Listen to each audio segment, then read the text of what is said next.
Welcome to our session on the external disaster plan. I am engineer Gio Joseph, safety engineer.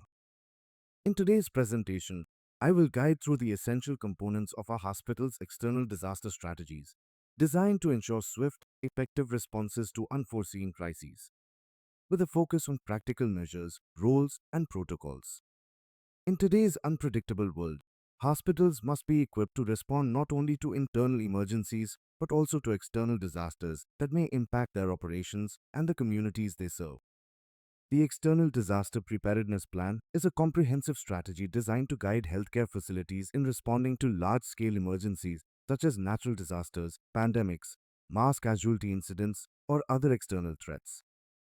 This plan emphasizes the importance of coordination with local, state, and federal agencies, as well as community partners, to ensure a rapid and effective response. Here is the external disaster definition. External disaster is any event, disaster, occurring outside the hospital, but not affecting directly the capacity and or the hospital team, that produces victims requiring medical care that threaten overwhelms the hospital's normal response capacity. Example for external disasters are natural disasters like earthquakes, floods, hurricanes, wildfires, pandemics and infectious disease outbreaks, mass casualty incidents like terrorist attacks, industrial accidents, transportation accidents like airplane crashes, mass bus accidents, building collapse. In the event of an external disaster, the hospital administration, medical director, or duty manager is responsible for receiving the initial notification. This may come from various sources such as emergency services, local authorities, or other healthcare facilities. Upon receiving credible information about an external disaster, the designated leader, hospital administration, medical director, or duty manager will take immediate action to ensure that the hospital's disaster response protocols are activated. The first critical step is to inform the hospital's telephone operator by announcing a code yellow. This code is the predetermined signal within the hospital to alert all relevant departments and staff members about an impending or ongoing external disaster. The announcement is made by calling the internal emergency line, commonly designated as 2222, which is monitored 24 by 7 by the hospital's communication center. The External Disaster Command Team plays a critical role in managing the hospital's response to external disasters. Their duties include assessing the situation, making strategic decisions, allocating resources, and ensuring effective communication both within the hospital and with external agencies such as emergency services and public health authorities. The command team oversees the activation of emergency protocols, ensures that patient care continues seamlessly, and addresses any operational challenges that arise during the disaster. By providing centralized command and control, the team ensures that the hospital's response is organized, efficient, and aligned with the overall disaster management strategy. The members are 1. Hospital Director, 2. Medical Director, 3. Administration Manager, 4. Nursing Director. In addition, the following head of departments will play leading roles.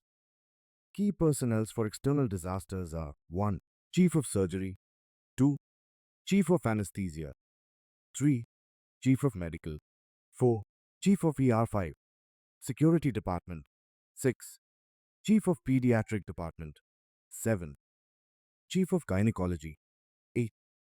Director of Patient Relations, 9. Admission Office, 10. Head of Pharmacy, 11. Laboratory, 12. Radiology, 13. Head of Orthopedics. Disaster Command Center location. The command center, control room, is located at the basement of the main building next to Housing Supervisor's office. The extension number is 1146. What is triage area? In the event of an external disaster, the triage area serves as the initial point of medical assessment and prioritization for incoming patients.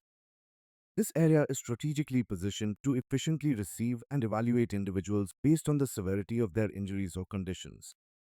The primary goal is to quickly identify those who require immediate, life-saving interventions, ensure the effective use of available resources, and coordinate patient flow to appropriate treatment zones. Location. It will be the area of ER in front of main entrance gate. During an external disaster, triage levels are used to prioritize patient care based on the severity of their injuries or conditions. These levels help ensure that medical resources are allocated effectively, especially when there are more patients than available resources. The commonly used triage levels are 1. Red, immediate, priority 1, 2. Yellow, delayed, priority 2, 3. Green, minor, priority 3, 4. Black, expectant slash deceased, priority 4. Red triaged, first priority. Patients in this category have life-threatening injuries or conditions that require immediate medical intervention. Without prompt treatment, their survival is at risk. Examples include severe bleeding, respiratory distress, shock, or major trauma. These patients are treated first.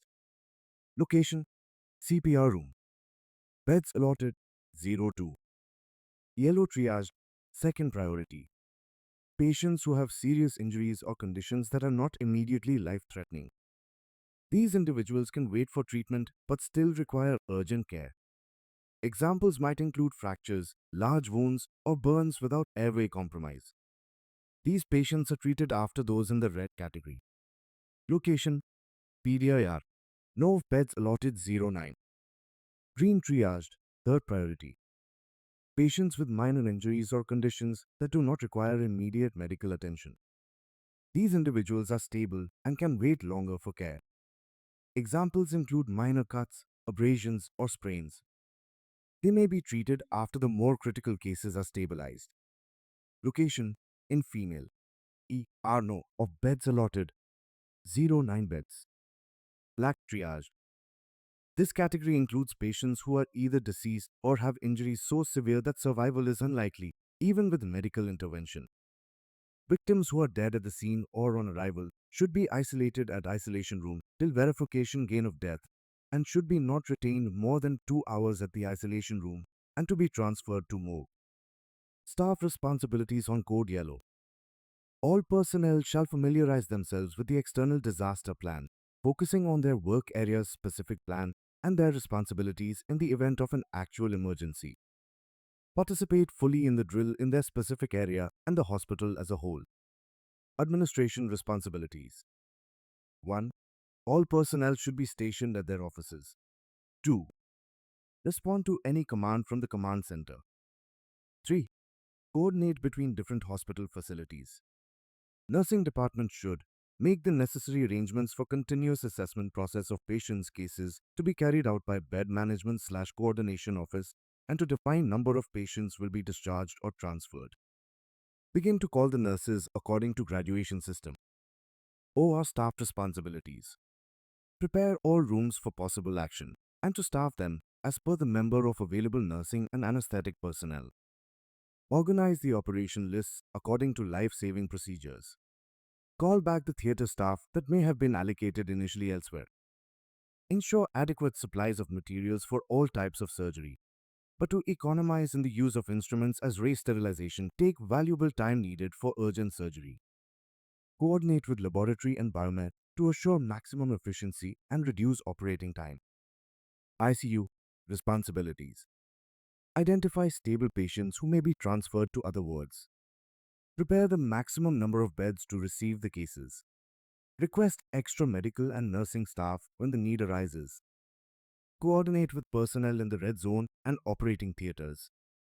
Responsibilities of radiology department. Provide adequate number of staff. Provide regular arrangement of admission and discharge to and from the department from other hospital departments.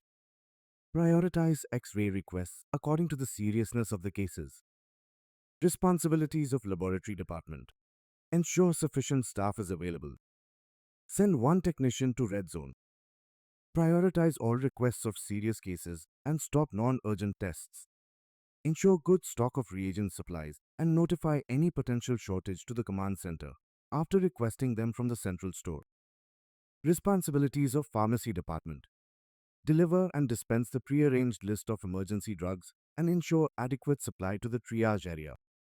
Deliver and dispense narcotics upon request.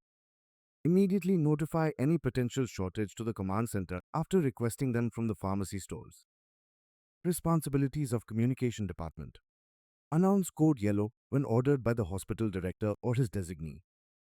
Organize calling out all personnel needed in a well-disciplined manner and according to priority. Maintain contact with the command center. Divert inquiring phone calls to patient relations. Divert inquiring phone calls to control room. Responsibilities of Transport Department. 1. Arrange transportation of all call staff. 2. Assist with transportation of patients. 3. Maintain communication with the command center. Responsibilities of Maintenance and Biomedical Department. 1. Ensure availability of biomedical engineer and technicians. 2. Maintain contact with command center. 3. Ensure good distribution of equipment where needed. Responsibilities of Central Sterile Services Department. 1. Availability 24 hours. 2. Ensure that there is a spare sterilizer to be used for sterilizing urgent things when needed. Responsibilities of Security Department. 1. Ensure adequate personnel are available and stationed at key hospital entrances and location. 2. Clear all vehicles from the main hospital doors, especially the road leading to our entrance. 3. Ensure clear access for ambulances and other public service vehicles. 4. Direct the flow of traffic. 5. Ensure continuous contact with command center. 6. Block trespassers and public gathering. 7. Appoint some personnel to register the valuable of patients. 8. Directing media to general relations in the hospital. 9. Directing families to Director of Patient Relations. Responsibilities of housekeeping and porters. 1. Assist with transportation of patients. Send and bring samples to the laboratory and get the results. 2. Ensure adequate supply of wheelchairs and stretchers. 3. Maintain cleanliness and orderliness in the hospital. Empty all waste containers as frequent as possible and dispose them properly. 4. Mop the floor with germicidal solution. Who and how can activate the code yellow all clear status? Command team will determine the time to clear yellow code status in the hospital according to the received reports. Regarding the victims/losses inside the hospital, hospital director will inform the telephone operator who will announce the call. No personnel will dismiss till receiving permission from his direct superior. In conclusion, the implementation of our external disaster plan is crucial to ensuring the safety and well-being of both our patients and staff in the face of unforeseen emergencies. By establishing clear protocols, communication channels, and coordinated responses with external agencies, we aim to minimize disruption to critical healthcare services while prioritizing the swift and efficient care of those affected. Regular drills, training sessions, and continuous review of this plan will further enhance our readiness and resilience. Thank you all. I appreciate your participation. If there is any questions, feel free to ask anytime or seek clarification. Your feedback helps me improve future training sessions. Please share your thoughts with me. Thank you for your time and attention. This is Engineer Geo signing off.